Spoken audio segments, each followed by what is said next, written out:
This is the Crucible, the JRTC experience.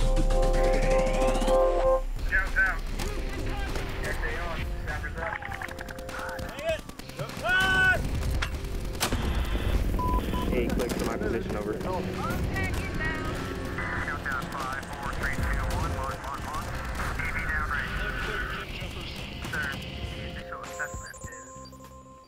This is where we discuss warfighting skills and lessons learned in a decisive action training environment for large-scale combat operations at JRTC. Hi, I'm Colonel Matt Hardman, the Commander of Operations Group here at the Joint Readiness Training Center, and thanks for joining us for another episode of the Crucible. And today we are incredibly fortunate to be joined by Lieutenant General Smith, the Deputy Commander of FORSCOM. Sir, thanks for joining us, and would you mind introducing yourselves to our audience? Sure. Thanks for having me, Matt. Thrilled to be here at JRTC in Fort Johnson again. It's always my privilege to come down. So, not too much about myself, but been in the Army for 34 years. I got a career in artillery, fire support background primarily, mostly in light units, airborne units, 82nd, and up in 425 in Alaska, but also time in JBLM and Indo-PACOM AOR. And actually some time in 1st ID in the Big Red 1 as a general officer and as a captain coming up. So I like to think I'm a little bit well-rounded as far as the light experience, the airborne experience, and the privilege of serving in mechanized units. Because you learn so much from each of them. So a little bit just happy to have had those opportunities coming up. And as far as the general officer time frame, recently last 5 or 6 or 7 years, time in Operation Inherent Resolve, where I learned a lot over there as far as strategic and operational warfighting capabilities and limitations, and and the art and the science of that. And some time in TRADOC as the Field Artillery Commandant, and how important the TRADOC organization is to the U.S. Army. And then I've had the distinct pleasure of being a Deputy Commanding General ×3 now, but the Division, the Corps, and now the FORSCOM level. Yes, sir. And so I keep recycling. Like I can't get out of whatever phase this is for BCG. But I learned a lot there with some great commanders, and a lot about what really makes the Army run, and the sustainment community, and the background of our training apparatus, all the things that XOs and DCGs kind of worry about every day. So, and then what I'm most proud of is married to my wife of 33 years and 3 amazing kids and 2 unruly dogs. But I think, for anybody listening, I think as proud as we are of our careers, and we should be, that we ought not forget, and I know we always remember how important our families are, and our careers can be great, and I hope they are for the good of our Army, but when we walk out of that retirement ceremony at the end of 20 or 30 or 40 years, that we have our family there with us. So yes, sir. That's what I'm most proud of. Yes, sir. As a person. Sir, I'm with you. I just hit 23. Rookie. And, right, sir. Right. Something. 33, yeah. But super blessed. Likewise, sir. Sir, so we got a chance to sit down and spend some time last month when you were down here and kind of swapping CTC stories. How many CTC rotations do you have? You've had a very diverse career. Yeah, so I think between like anybody of my age and experience in the military, we like to say wisdom, sir. Yes. Seasoning. And so I think about 8 or 9 between either RTU or senior trainer, yes, sir, or OC augmentee at some point or another. And I've done, lucky enough, I've had a privilege to be JRTC allied as a lieutenant in 82nd Airborne Division coming down here, and to learn a lot there, and then a couple of rotations in Germany at JMRC, and then some NTC rotations as well. And the most recent experience at the CTCs is as a senior trainer, division commander at the National Training Center. Yes, sir. In a wonderful place, just like JRTC. So. Yes, sir. And with 7th ID, 7th ID, the Striker Brigades. Yeah, Striker Brigades. Yes, sir. I saw each one of them go through a rotation out there. So, yeah. Any memories of coming through here that really kind of stuck with you and impacted you as a rotation? With you, though. There's some PTSD moments, but the memory when I was thinking about this, probably what I have learned at a very young age about the CTCs, and specifically here, was, and it stayed with me my entire career, is the importance of tough, realistic training where you can make mistakes, learn from them, and move forward. And I saw a quote, and y'all are familiar with it down here, from Marshall that you're familiar with. It said, "Hey, I want the mistakes made in Louisiana, yes, sir, so we can fix them." And so I can resemble that remark. And I'd just give you one, maybe another one. But I was an artillery guy, but two of them I'll talk to you about. One, we were doing a CalFex here, probably at Peace on Ridge. I don't know where we were. I just was shooting a lot. And, we had a firing incident. We were shooting in close support of infantry forces on the objective. And we had 6 rounds land on top of the objective while infantry were in the trenches. And so you can imagine I remember the OC jumping out of the Humvee. And actually, you look, and he's like, check firing, freeze, face away from the piece. And he was yelling at me, and we did. But it was a significant emotional event for me. And it ended up being a Fire Direction Center FTC technical issue. A mistake was made, but I learned from that. And we went up. In fact, he turned it into a learning moment. He put us all, after we did the initial triage and stabilization of what happened, and nobody got hurt. Thankfully, but we put us in a convoy, and we drove out from the firing battery up to the objective, just to let us see the destruction that was caused. 6 rounds. There was HEPD, high explosive point detonating, but as it came in through the pine trees, it detonated the fuse, and so there was pine trees, splinters, shrapnel everywhere. And then we had a conversation about, the importance of our profession and what we did. Yes, sir. And but I learned from that in a couple ways. One is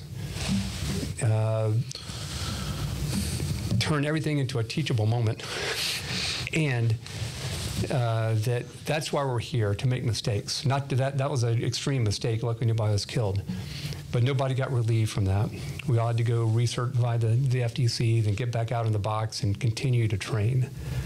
But what I learned from that incident in JRTC as a young lieutenant, and the importance of, in my early profession as an artillery officer, and I think it's across the Army, of second and independent checks on everything we do of all firing data. In the analogy, or the part of that for the Army is standards and discipline, and the importance of SOPs, TTPs, and everything we do matters. It's a matter of life and death. But I've carried that with me. Yes, sir. From JRTC. Yes, sir. I saw the impact of it. And so that's what I learned. And I also learned here, just the importance of our non-commissioned officer corps. I think we all learned that in various things coming through the Army, but imprints for sure here, sir. And that was an amazing story, and I can visualize up at Peace on what that would look like. It's also the degree to which some of this stuff is just timeless. It's the simplest things are hard, and they take a lot of work to have standards and discipline. And that was our best Fire Direction Center. They had just won, the DeVarty Best FTC. So mistakes can happen. 100%. And it was the best one, or the best NCO, and the best FDO, and they still made a mistake. Things are hard, but they learned from it for sure. Yes, sir. Sir, so you've been down here now twice as the Deputy Commanding General for FORSCOM. What surprised you in your visits, or what stood out to you? Maybe not surprised. A couple of things. One, so I've had a chance to go out to NTC one time. I'll go again next week.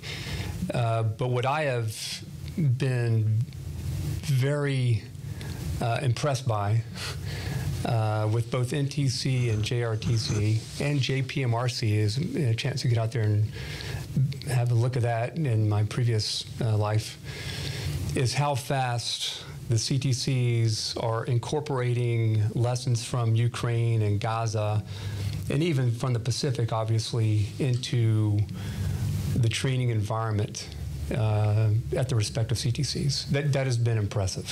Yes, sir.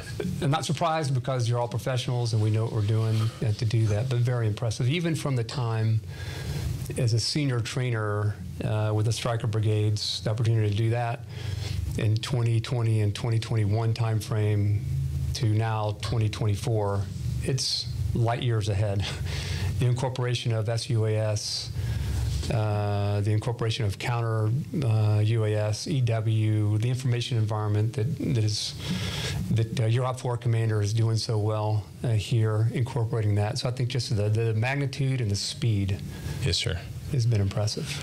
You know, I mean, from this vantage point with that, I think part of it is been, which I didn't appreciate. I mean, I served at National Training Center and then obviously here, and I probably didn't really appreciate until kind of my second year at NTC, is the throughput of people that come through here, whether it's a rotational unit or it's senior leaders like yourself, sir. Sometimes it's the things they come down and tell us to do. Sometimes it's the observations. You know, General Donahue had spent a lot of time in Europe and came back and shared. And sometimes it's the questions they're asking, which I think is no different than, you know, any other unit in the Army of learning, you know, and I think that's one of the things our Army does well, learn from people left and right and learn from folks, you know, above and below. But I mean, that's what I think this is.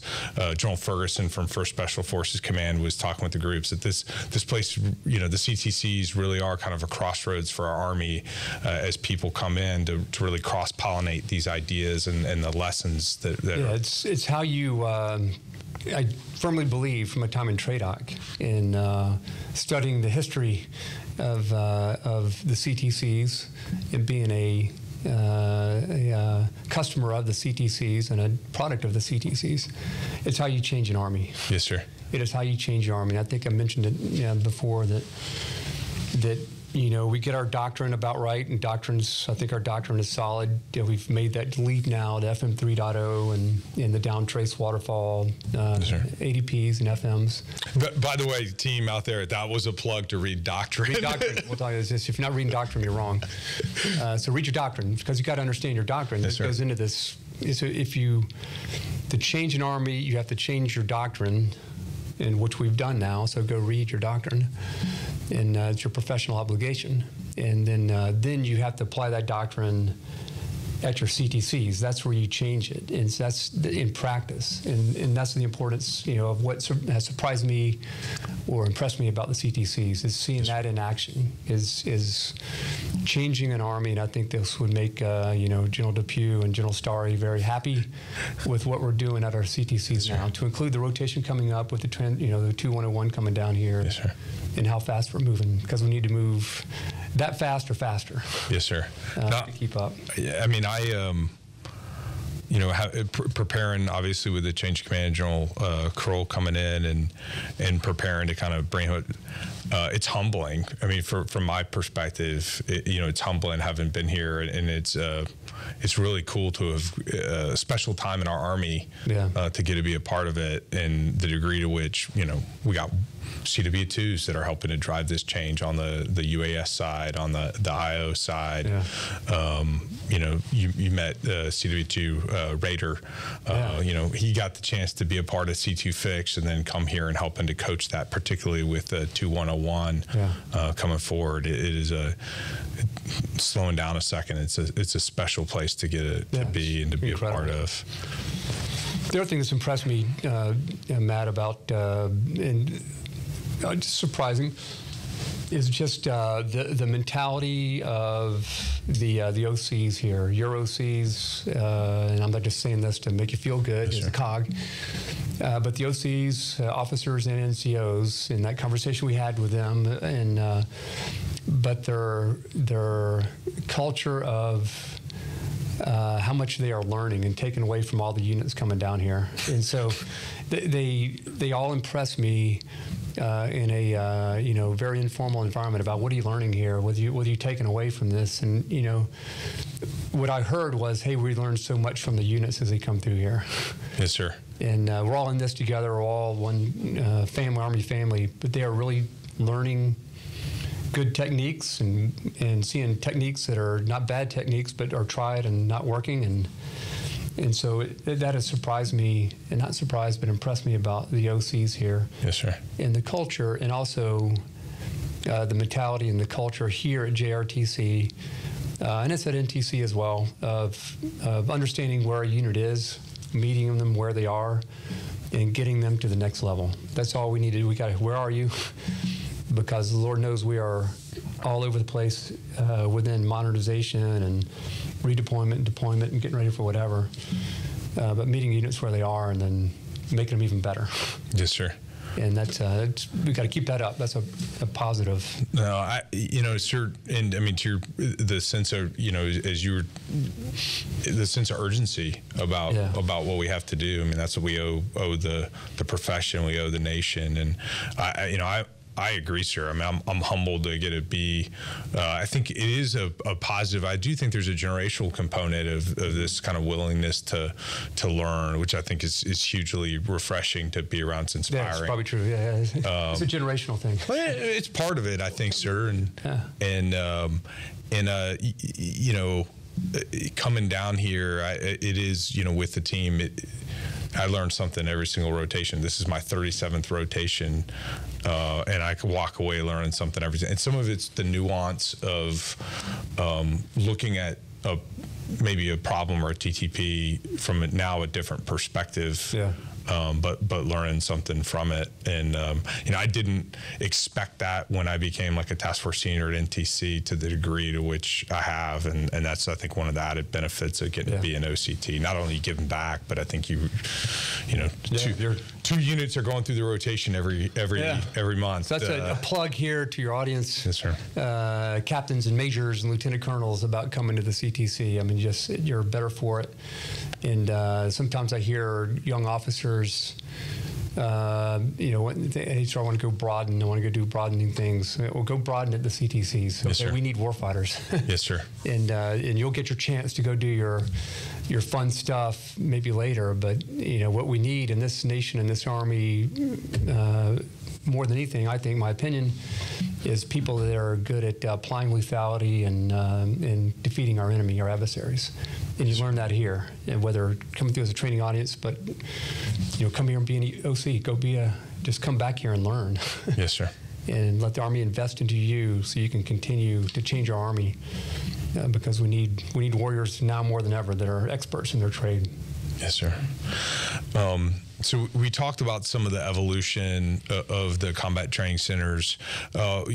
How do you think we're changing over time, whether it's the threats or in particular, we talked about doctrine, the division as the principal tactical formation. Any thoughts on that, sir?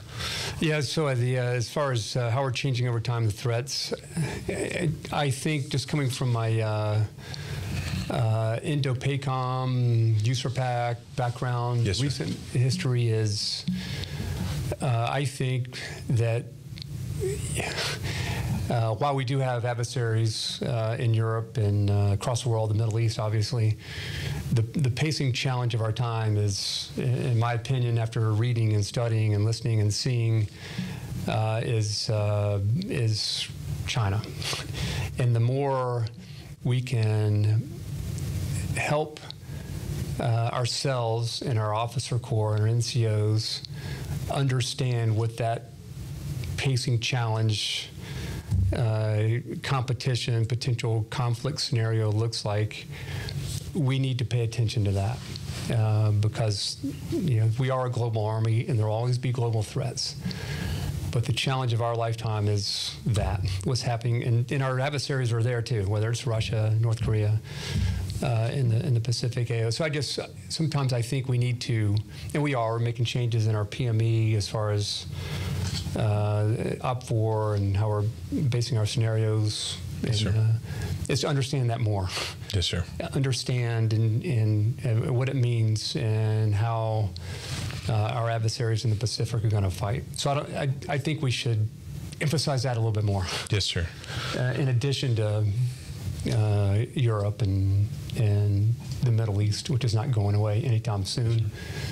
So that's one thing. And As far as the division as a principal tactical formation, we're getting there. You know, it goes back to our conversation before we came in here that it's for those of us who are more seasoned and experienced than others. It's kind of way back to the future kind of a deal on that. And but I think we're making that transition pretty good as well. And with the the divisions and the dirt rotations and other flavors of division participation at JRTC and all the CTCs will continue to improve there. But it's nothing new. Go read your doctrine and go read your history.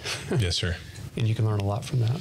All right, sir. So, the real reason I really wanted to get you on the podcast was, after we had that great dinner and dialogue, I want to talk to you about fires and large-scale combat operations. Good. Because you were I'm in the bar patch now. Yeah, you're there, sir. So would you give our audience your perspective and why, particularly we were talking about control and why control is so important and what that means to you as we apply fires, sir. Yeah, so I can obviously I have a passion for this. I could talk about it a lot, but yes, sir. So first of all, fire support, and to me, we should always talk in terms of fire support. It is the fire's warfighting function.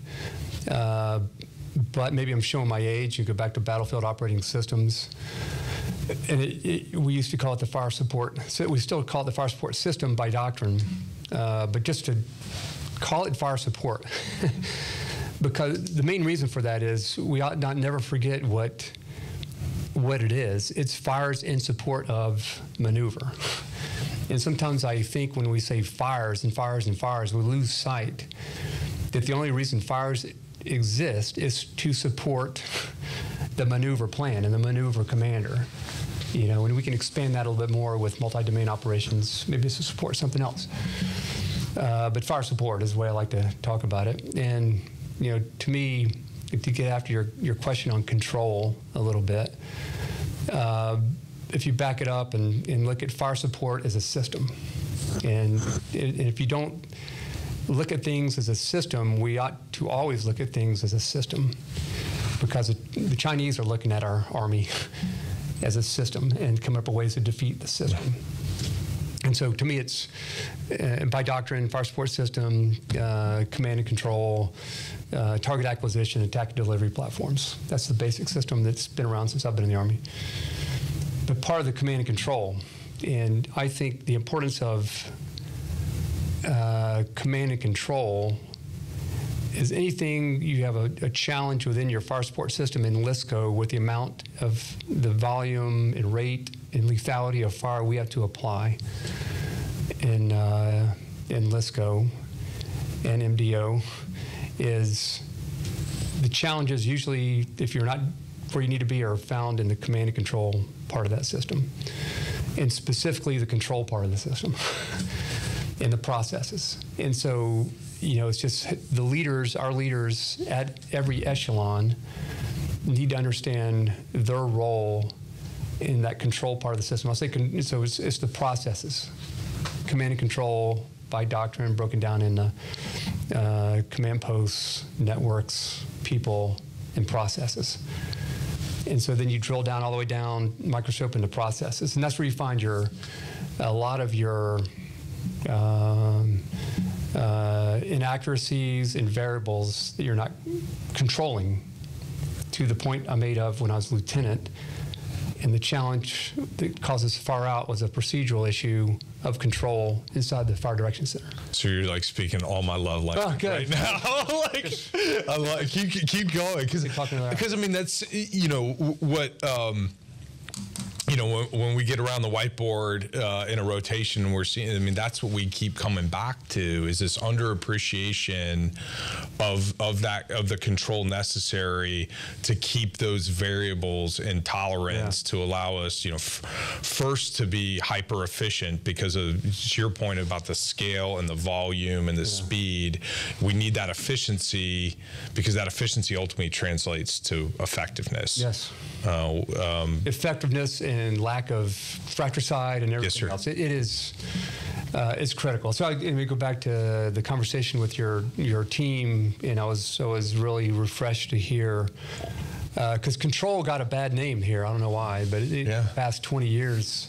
Right, dirty word. Don't control me, don't tell me, and we misinterpreted mission command. We took command and control out of our doctrine a little bit, and just give me the mission type orders, don't tell me what to do.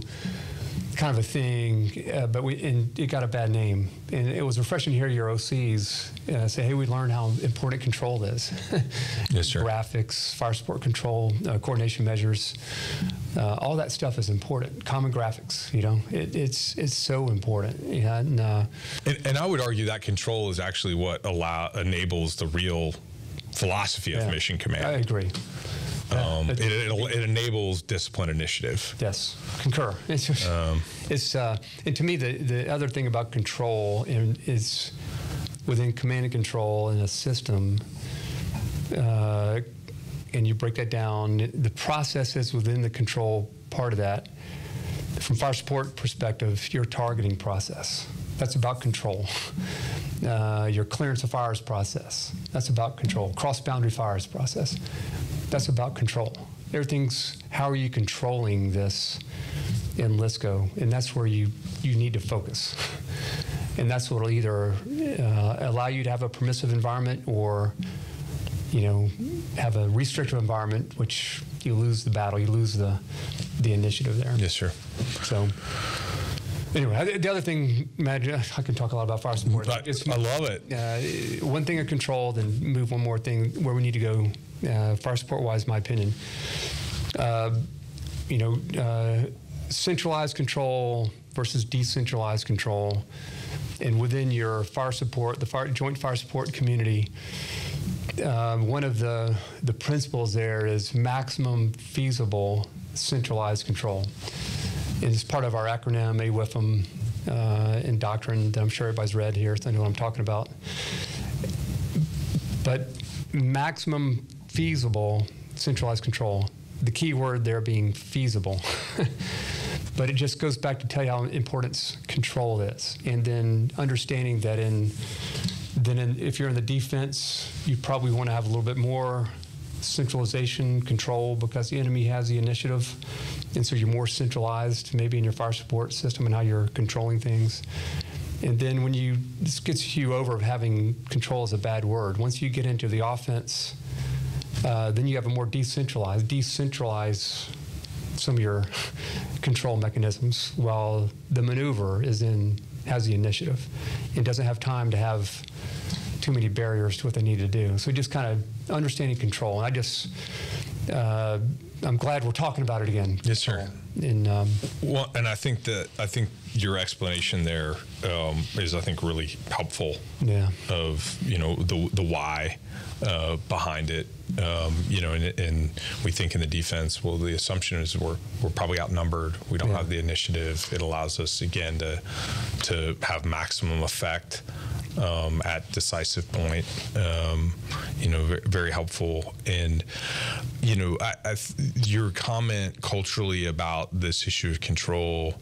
I had a great conversation with some soft leaders coming out of the 7th group rotation, and it's and one of the group commander came back and said, what I took away from this was a culture of directive guidance and control with permissive bottom-up refinement. Yeah. We want a culture where we're telling people this is what we want you to do, where we want you to do it, how we want you to do it, and then just like doctrine tells us, like, okay, we have a procedure to provide bottom-up refinement, and we want and need that bottom-up refinement, but within the parameters that have been set, and it's okay for a brigade to prioritize fires, to tell people, hey, this is the priority target. And we certainly want the bottom-up refinement, from the lower level, but not over here. Back to kind of where we were talking, sir. Yep. So it's good. And the last thing I did, just the kind of a micro tactical example of that, and a conversation I had at the National Training Center a couple weeks ago with some of the OCs out there, and the fire support OCs was. The control part of this is, hey, forward boundaries work too, and we kind of got away from that. So a brigade, in the 90s, we back we used to talk about that, but having a brigade forward boundary helps you control and define the fights at Echelon, and you can always then refine that and make it more permissive by use of a fire support coordination measure and permissive fire support coordination measure or CFL or something like that. But having control matters. Yes, sir. And it defines the fights. It focuses organizations, and it, I think, inspires and advocates for discipline initiative. Yes, sir. If you understand all that. No, I do, sir. And we see, and I, the conversation about boundaries and forward boundaries and even rear boundaries, yes, the degree to which we went through, I mean, I certainly, as a battalion S3 and as a brigade XO, didn't appreciate it at the time. Yeah. Why would I assign this boundary, this area of operations to a battalion that can't do anything about what's in that space, versus no, I'm gonna help focus you, and I'm actually gonna enable you by reducing. Right. Define your fight. Yes, sir. All this. Which is hard. Yeah. I'd kind of like my little analogy, very simple, is, hey, you put a fence up around your yard, man, so this is my yard. And in this yard, I'll take care of this. I'll cut the grass, I'll weed, I'll take care of this yard. If I got to go over the fence, I can coordinate with my neighbor, but I can still do that. But I'm going to take care of this. Yes, sir.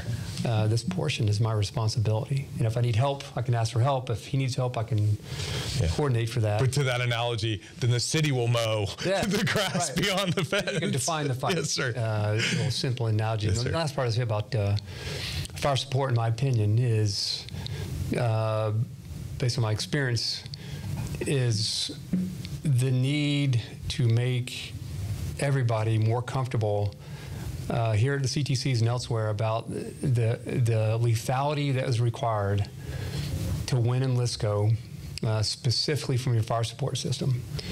And I think we've still got some bad habits from counterinsurgency that are hanging on to us. But what your fire support system has to do in LSCO, my opinion, is err on the side of lethality in accordance within the law of war and established rules of engagement. Yes, sir. So maximum amount of lethality and destruction you can apply within the ROE and rule of law. Yes, sir. And I think that needs to be the entry argument, and then you can turn it back from there based on the situation and guidance and direction from whether it's civilian leaders or military leaders. But I'd rather go in with the mentality of maximum lethality. And I'll give you a story, and I'm sure this didn't have a JRTC, of a CTC rotation NTC 2 years ago. And I get up to the mighty Battle of Barisu, day 1 or 2 of the rotation, the training days, and the lead infantry company just got decimated going into Barisu. I mean, it's down to like the company commander, first sergeant, and 2 M4s, and maybe a saw gunner. Everybody else is either dead or wounded. And I asked this infantry company commander, what was your plan coming in here? And he said, hey, sir, my plan coming in here, this is 2021, was to pull up short of the village of Barisu, in a LSCO rotation, obviously. Yes, sir.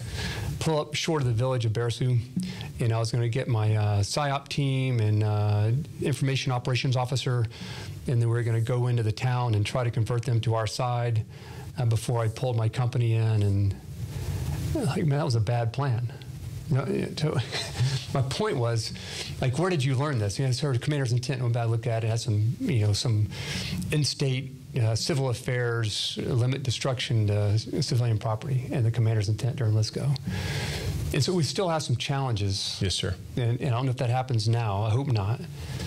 But my point to the company commander was, hey, when the United States Army in LSCO sends an infantry company commander to take over an objective, you're going in to take over the frickin' objective. And so you better be leading with HE and lead and 30 Mike yes, sir, to get in here in accordance with the law of war, necessity, proportionality, military advantage gained, elimination of unnecessary suffering, but go in with that mentality. That's how you're going to win LSCO. Sir, Hunt? You're not going to win unless we do that. No. And that's our adversary's mentality, and that's the only way you'll win. And then you can start to the point of, I wish we had had that mentality at CTC rotations. And if the company commander or the battalion commander goes in too heavy-handed and causes a maximum degree of destruction, that we probably too much. Good. Have the discussion about it. Like General Marshall said, make the mistake here at NTC or JRTC and have a discussion on the law of war and how your military judgment on necessity, proportionality, relative military advantage gained. Let's have a dialogue on that to calibrate, to build that into your DNA. Yes, sir. So I just go back. We need to have a lethal mindset always within the law of war. Yes, sir. And have those conversations. And one of the, as you were talking through that, and I've seen growth with that. I think we're more on the right side of that in 2024. I do think we have a healthy mindfulness, to your point of the, law of armed conflict. But I think there is a greater appreciation of, okay, like you're not going to defeat an enemy inside a hardened structure and building with, peer adversary without the use of high explosive. But what it did trigger, as you were discussing it, is okay. If the tables to destroy that target require a battery 6, well, then that's 36 rounds. That's not if the battery's at 4 guns, we shoot the battery. And so that's, I think, a gap that we're seeing, still seeing, is an underappreciation. No, the math says it takes 36 rounds. That's what we need to use against it. And then the battle damage assessment, we're not complete when we shot the mission. We're complete when we've achieved what you want to achieve the effect, and a willingness to do it. And I think we're more into that side now of, okay, that's the next step that we have to take to truly assess where we're at, and are we having the effect that's required to enable maneuver going forward. But we don't want to be sending fire teams into the meat grinder against bunkers or against prepared positions. We got to lead with HE. Yeah. All that. Yeah. When the brigades, the motto of the brigade based on it's 1-2 striker ghost brigade. Yes, sir. And, arrive in silence. Yes, sir. And in my conversation is like, hey, that might have worked for.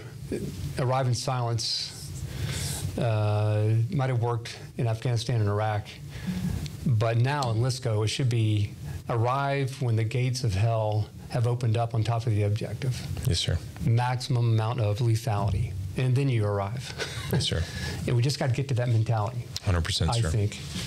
No. And the physical and psychological components of that, and then you were describing. I mean, six rounds when you were a lieutenant, and what the destruction of that looked like. I think at times we struggle to imagine. We've had some conversations about reading history. I'm finishing the McManus series on the Army in the Pacific, and the sheer volume of artillery, Army artillery, naval gunfire, at the time Army Air Corps, and still an enemy in prepared position. Yeah, just if you read about Kwajalein. Yes, sir. Yes, sir. And the amount of artillery and air that was employed in Kwajalein. Yes, sir. So we talked a lot about the changes that are happening. What do you think the gaps that we still have at the CTCs to prepare us? Where do we need to make continued progress? The gap that we're addressing, but needs to be addressed faster, I think, and I think it's no surprise. It's SUAS, counter UAS, CW. Those 3 things, I think that's a revolution of military affairs we've always been talking about that hasn't occurred in my career. And I think UAS is like the machine gun of World War I. It's changed everything. Yes, sir. Where we didn't know the machine gun, what lethality it produced, in World War I as they're sending soldiers over the trenches, and it changed everything. So how can we move faster? Yes, sir. Fill that gap, both at home station training and how we use our ranges and incorporate that in our ranges, and here at the CTCs, everything we do, in my opinion, just about every time we roll out the gate and everything we do, from a qualification range to a squad live fire, definitely to CALFEXs and above, should have UAVs included, small UAS. Why are we sending the sappers up to the breach without a UAS first? Yes, sir. Why are we putting lead squad on the objective without putting a UAS on the far side to see where the counterattack is coming from? So everything should involve UAS. And then, of course, counter UAS and the EW challenge that we've, have not had to worry about for too much for 30 years. So those are the three things, and to me, that we are getting after in the tick rotation and all that is, I think the Army's acknowledged that. The other one, Matt, that I think it's very simplistic and to me is just continuing to get back to the basics of our field craft and standards and discipline, and our NCOs continuing to make that transition to what LISCO looks like. Yes, sir. When you stop, you dig in, you disperse, you camouflage, you do all that. You put up perimeter defense, you put LPOPs. All that is old, it's new again, and it applies as much as it did in 1992 to 2024. Sir, and we were talking a little bit off camera beforehand, and one of the things I think I've come to kind of in that is, I probably, the stages of grief. I went through a period of time maybe thinking that it was an unwillingness on the part of some folks to do that, and I think where I've come to is my assumption about what people, and I'm sure you've probably there's assumptions about what I know about large scale combat that aren't accurate, that I have a lot of growth to learn. I think that's our whole Army in a lot of respects, but the training and certifying of leaders, in the 8-step training model, to do some of those things, and not assuming that maybe a squad leader knows how to put out an LPOP, because we weren't really doing that in Afghanistan or Iraq, and they may have never been taught how to do that. And so even with the most fundamental skills, we got to train and certify leaders how to do those things, at least from my perspective. And hopefully our SLCs and ALCs are all doing that. I don't know. Look at the POIs, but for the officer corps as well. Yes, sir. You start sounding old. I know the older you get, the better you were. Yeah. But having said, I do remember learning all that in the institutional domain of our education system. Yes, sir. I remember learning them. I was taught that from ROTC all the way up through OBC or BOLIC, as we call it. So we had to dig a foxhole to standard. Yes, sir. You had to put in 18 inches overhead cover. You had to do it all to standard. And so hopefully we'll get back there.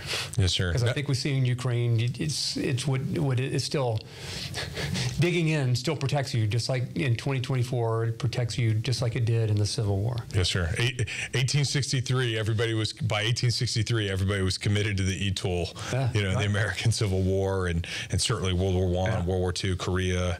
And I'm always, I'm sure you have before, Joe McCaffrey talked, about his experience being under indirect fire for the first time, and the buttons on his uniform digging the hole in the ground, and he's committed to digging. I mean, it's an emotional experience being under. But just make it a habit, Yes, sir. And you'll get back there. I mean, yes, sir. That first rotation I did here as a lieutenant, it was a habit. Every time you stopped, you were digging. That was the first thing you did. Start digging a foxhole. In terms of FORSCOM and Army units' approach to innovation, we talked a little bit about that. How do you see us in that fight right now? And are we at pace and to keep pace with combat, sir? Yeah, so I'll take it up a level and say the Army's innovation, what the Army's doing, and I think the way the chief talks about it and his priorities of continuous modernization and deliberate modernization, and then backing it off to transformation and contact, like we'll see in August with 2101 and some Yes, sir. 310 and in the 25th ID. So I think it's happening. It's going the right direction, and my opinion, humble opinion here, is that everybody's engaged in doing. It's fun to see. It's fun. It's a ton of fun to see. Yeah, so it's good. Yes, sir. From the Army level all the way down to from the chief down to the lowest private, everybody's on board. Yes, sir. I think, the way I see it, and excited about it. And so, having said that, I just go back to. I think we need to innovate primarily within our own MTOs, and that's one thing. Where we are with our financial position in the Army and in limited resources and limited people, a shortage of people, is units first and foremost should focus, in my opinion, on their MTO tasks, their MTO equipment, which is very dang good. I don't care if you're a priority brigade or not. Yes, sir. We still have the best equipment in the world. And then innovate within that. There's plenty of innovation we can do within our own MTOs, our own formations, and our own property books that we can do as far as TTP, understanding doctrine first and adjusting and TTPs and incorporating UAVs before we start saying, hey, we need a new widget, or we didn't get the lasso, how come they got it? And don't worry about all that. Focus within your own MTO and start innovating the crap out of how you're doing business. And sometimes innovation might be going back to the basics of dispersion, camouflage that we just talked about. Well, so, sir, to your point, a couple months back, I read Origins of Victory, and what the chapter that really stuck out in that book to me was the Navy in the interwar years. Really, and I grew up in the cradle of naval aviation and innovation, and the big idea that the Navy got right, I think, in the interwar years was an air mindfulness among naval officers. And to your kind of comments, sir, about, okay, every time we're doing a live fire, we should have a drone up. Every time we're doing a movement, we should have a drone up. That's the way we should be thinking. That is innovation. So when the gear catches up with us and some of this, I think it's, do we have the leaders with the right mindset? Do we have the right TTPs when it comes to graphic control measures and things like that?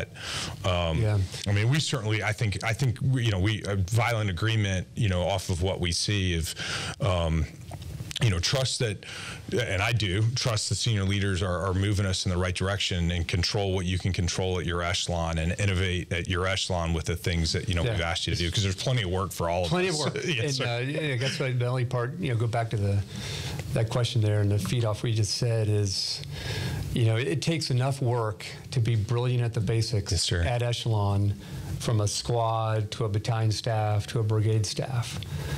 And so focus there first. Yes, sir. Within your MTO and your METs and your supporting collective tasks and your TNOs, and go be brilliant there and understand all that. And then you can probably shift from that and innovate techniques, and from that a little bit better. At least start from there. Start from the basics. And well, sir, and Geronimo 6 would all of their commanders over there would say the same thing. The units that practice noise, light, emission control discipline, dispersion, camouflage are way harder to fight. And that's the first level of counter UAS. But all that is hard.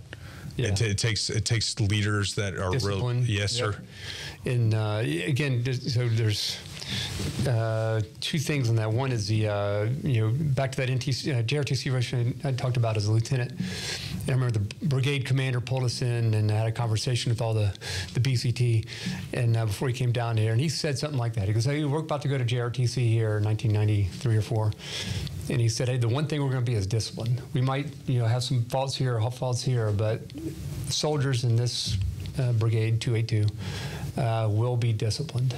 And I expect that." And then it starts from there, the basics on that. So, discipline matters. Yes, sir, 100%. Sir, so we're about out of time here. I'll give you any closing comments, and in particular, any advice that you have for commanders and leaders out there as they prepare, our Army for large-scale combat operations. Yeah, so I guess only advice I would give, a couple of things. One is appreciate all our commanders and leaders and young soldiers. Whoever's listening to this podcast, just thank you for being in the Army, staying in Army, and signing up to stay for 30 more years. It's good to go. And by listening to this podcast, you have agreed to sign a contract for a 30-year extension. But thank you. And then my only advice is, I had a first sergeant. We were doing PT one day, and he said, "Hey, sir, any advice for me? How do you have a 30-year career, whatever?" And I was like, I wasn't expecting the question. I was like, he goes, "How did you do it?" And I don't know, man. I wake up every day. I shave.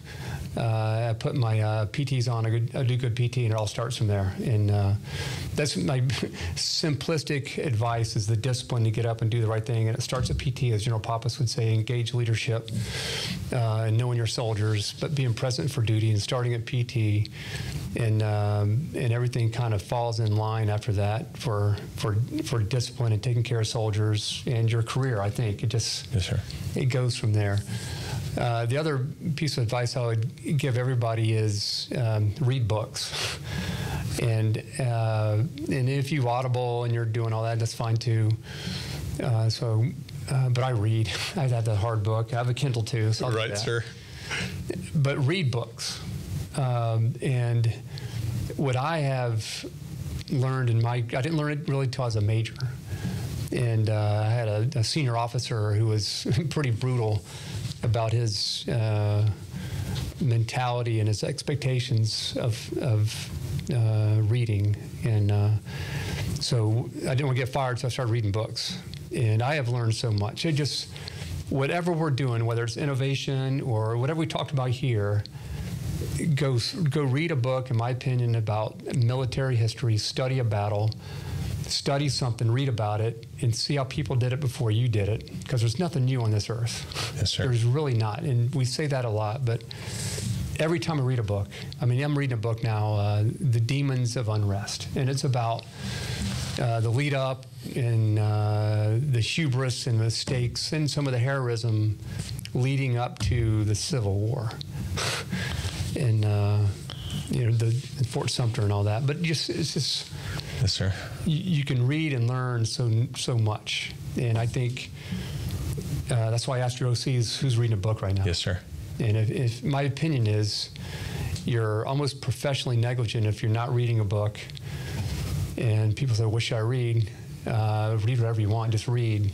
But my recommendation is always read about military history, American history, military history, and understand the context of where we are as a nation right now, where we are as an Army right now, what we've done in the past, in the recent past. We're going to do it again in the future. The trilogy by McManus, Fighting in the Pacific. There's nothing new there. We're going to do it all again. Yes, sir. And so that'd be probably some of that parting guidance there is read books. And if you're a commander out there, you should have a reading program. Do book reports. Yes, sir. And it's okay to read books and understand, have dialogue about what you've learned. In books, or as a chief, I know he sends out articles to read to make you think, and so I think we can do that. And then definitely read doctrine. And if you think about doctrine, doctrine are the answers to the tests that are given to you. Given to us as senior leaders. It's answers to the tests, and those answers were derived by thousands of years of blood, sweat, tears, victory and defeat, thinking, debating, and captured in doctrine to say, do this. If you do this, you have a better chance of winning. Yes, sir. Whatever your warfighting function is, or 3-0, the whole thing. Just do that, and you've increased your odds from 50% to 95%. So we had an SF battalion sergeant major who, turned and said, "Hey guys, 99% of our problems could be solved by just reading and following the Ranger Handbook." He was talking with some ODAs, Yeah, right? And it's true, and to your point, those are hard-won lessons, and all our doctrine. These are hard-won, thought-over lessons to stack the deck in our favor. Yeah, and they help you here because when those C's start doming you out, you just Roger, sir. the doctrinal thing. So yes, sir. Follow doctrine, and the people. Sometimes doctrine I've found, coming from TRADOC a little bit, doctrine sometimes it's like the word control. You start saying doctrine, and people are tearing off the doctrine. He's a doctrine guy. But it's okay to read doctrine and understand doctrine, and it's more than okay. To me, it is a requirement for you as a military officer, non-commissioned officer, as an Army professional, to study and understand doctrine. It's a requirement. Yes, sir. To wear this uniform with the U.S. Army and the name tag, you must understand your profession. You'll find a lawyer out there that doesn't read. Right. No brain surgeons out there that haven't. Yeah, right. So read your doctrine. Yes, sir. Understand and study your doctrine, highlight it, write notes in it. You must understand your doctrine. You don't have to use doctrine, but you must understand it. Then you can deviate from it and know what risk you're assuming or what innovation you need to do based on UAVs and EW and all that other stuff. But it starts with doctrine. So that's, from a second lieutenant up to a colonel, 2-star, 3-star general, read doctrine. I still read doctrine. Yes, sir. And I still read ARs, and I still read all that. All the answers are there. And it'll set you free if you just read it and understand it. But well, and the other thing there, sir, you were talking about reading. I mean, I look at it like it's like PT. Even when I've been deployed, short amount of sleep. Like I make time to read a little bit every day because I feel like it's just as important as doing PT. It's how I work out my brain. If you don't have a habit of, I think one acronym I learned was REST. Read, eat, sleep, think. You got to do that every day. You have to read. Yes, sir. You have to eat. You have to sleep. And you need to think. And if you do those things and kind of look at and all those rheostats turn up and down over time. But to me, you must do those every day and take time to read. I'll take time in the office to read an AR. If I get 15, 20 minutes, I'll thumb through it again. I'm a DCG, so I'm big into maintenance, so I'll go read 50-1, AR, and DA PAM, geek out on that a little bit. But my TTP, Matt, I read every night, and when I go to bed, it's my reading time. It's pros and cons, because I usually fall asleep with it. But, the pro there is it helps me go to sleep. It's a fire break in between the problems of the day, and now I'm jumping back and reading about something happened in 1861, and it helps me go to sleep, and then it helps me, if I wake up in the middle of the night, I'll just think about what I was just reading and bring it back. But read books, and read about military history, and it doesn't matter what rank you are. I'm a general officer,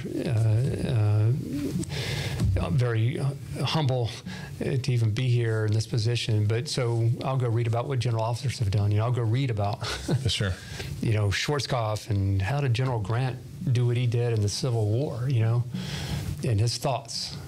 It's great. You can go read Grant's memoirs. Phenomenal. If you've never read them, they're phenomenal. General Grant is talking to you. Yes, sir. He's directly talking to you, so you can learn a lot. But yes, sir. Well, sir, I greatly appreciate your time. Appreciate I got another book recommendation. I got a ton of them, man. And appreciate your insights and thanks for taking the time to share it with us, sir. You bet, appreciate Matt. it. Thanks for you down here, and thanks for the opportunity, and for all of you out there that have a chance to read or listen or watch this. Just appreciate what you do for our Army, and you and your families are more important now than ever. So thank you for serving our Army and our great nation. It's worth it. We need you now more than ever. Thanks. Thank you for joining us on The Crucible, the JRTC experience. The Joint Readiness Training Center is the premier Crucible training experience. We prepare units to fight and win in the most complex environments against world-class opposing forces. We are America's leadership laboratory. Again, we'd like to thank our guests for participating. This podcast was created and produced by Mr. John Mabes. Executive producer is Lieutenant Colonel Drew Zabriskie. It was recorded by Captain Jermaine Branch and edited by Mr. Travis Boyle. Series intros were built by Chief Thomas Rich and vocals were done by Mr. Robert Chopper. Special thanks to Mr. Jeff England and the Fort Johnson Public Affairs Office. Be sure to like and follow us on social media to keep up with the latest warfighting TTPs learned through the Crucible that is the Joint Readiness Training Center. Follow us by going to https://linktr.ee/JRTC. We'd like to thank our partners at the Center for Army Lessons Learned of the Combined Arms Center, especially the JRTC Call Observations Detachment. Be sure to follow them on social media as well. Follow them at https://www.army.mil/CALL. Don't forget to like, subscribe, and review us wherever you listen or watch your podcasts, and be sure to stay tuned for more in the near future. The Crucible, the JRTC experience, is a product of the Joint Readiness Training Center.